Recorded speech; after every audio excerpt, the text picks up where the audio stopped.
I loved you enough to become one of you. You know, they say the coolest thing about the coming of Christ, the most remarkable part of the incarnation, not that he swapped eternity for calendars, though such an exchange deserves our notice.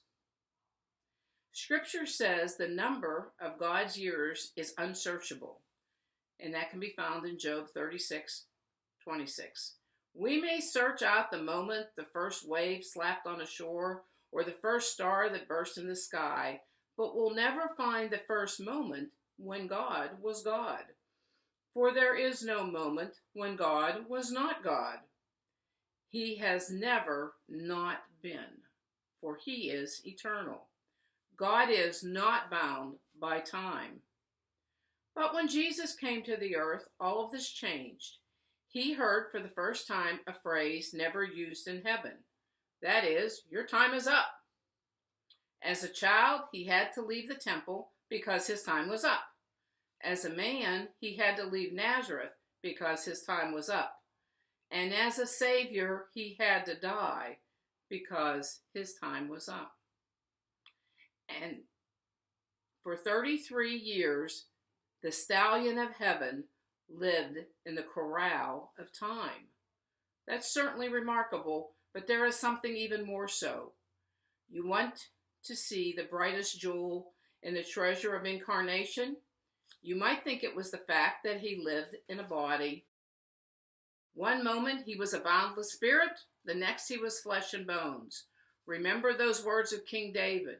Where can I go to get away from your spirit?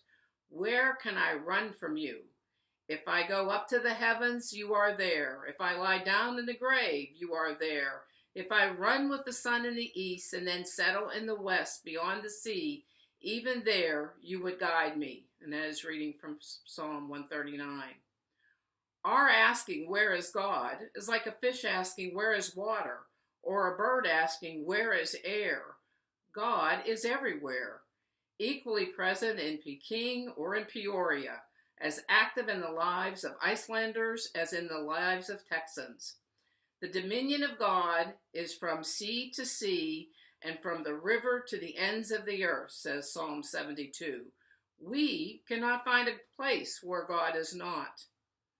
Yet when God entered time and became a man, he who was boundless became bound, imprisoned in flesh, restricted by weary-prone muscles and eyelids.